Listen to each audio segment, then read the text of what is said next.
Alors tout de suite, nous accueillons notre invité pour le dossier du jour. C'est vous, Magali Bastos. Bonjour. Bonjour. Alors vous êtes kinésithérapeute et l'auteur du livre Détendez les muscles du stress, publié chez Marabout. Avant de nous expliquer votre programme, programme donc en 5 semaines, et des exercices qui vont nous aider à en finir avec certaines douleurs physiques, peut-être un mot quand même sur ces fameux muscles du stress dont vous parlez dans votre livre. Je crois qu'il y en a 5. Est-ce que vous pouvez nous expliquer lesquels ? En fait, dans ma pratique, j'ai reçu pas mal de patients qui avaient toujours les mêmes muscles en fait en tension. Et donc, au fur et à mesure, en parlant avec eux, je me suis rendu compte que c'était effectivement en lien avec ce qu'ils pouvaient vivre et le stress qu'ils pouvaient vivre au quotidien.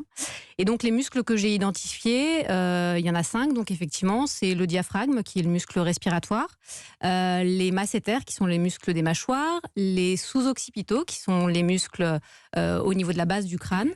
Là, vous ne les avez pas, Jimmy, cherchez pas. C'est des muscles déjà, donc on y va par les piriformes, qui sont les muscles au niveau du bassin, et les trapèzes, qui sont des muscles bien connus au niveau des épaules. Tous ces muscles-là sont des muscles qui réagissent en fait en période de stress. Donc ce sont des muscles qui se contractent plus que les... Parce que des muscles, on en a beaucoup d'autres, mais ceux-là particulièrement réagissent à des périodes de tension, de stress bon ou mauvais d'ailleurs. Effectivement, ils prennent en fait la tension, que ce soit des stress positifs ou négatifs, ils prennent la tension dans ces moments-là et accumulent les tensions et effectivement peuvent ensuite bloquer un petit peu ces zones-là, et donc il est bon d'aller les détendre régulièrement. Jimmy. Et puis il y a aussi le côté de la posture. Parfois on est stressé, on adapte une mauvaise position, on a mal au niveau du cou, mais il ne faut pas forcément se concentrer que sur cette zone-là. C'est parce que vous avez mal au cou que vous avez un problème de cou, le problème est peut-être ailleurs. C'est ça. En fait, moi, de par ma formation, j'ai une formation à la méthode Mézières, qui est une méthode sur laquelle on travaille avec les chaînes musculaires, donc de manière assez globale.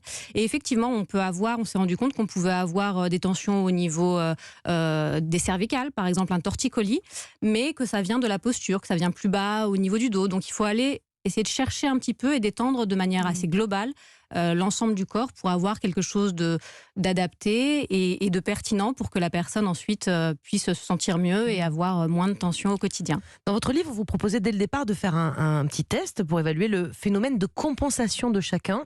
Ça veut dire quoi ? Comment on fait ce test ? Je crois qu'il faut s'allonger, puis c'est quoi le principe en fait après ? C'est ça. En fait, ça c'est le test que Françoise Mézières a mis en place et qui explique le phénomène de compensation. Donc la personne est allongée sur le sol et finalement, on essaye de voir où se déplace la lordose. La lordose, c'est le creux qu'on a en bas du dos.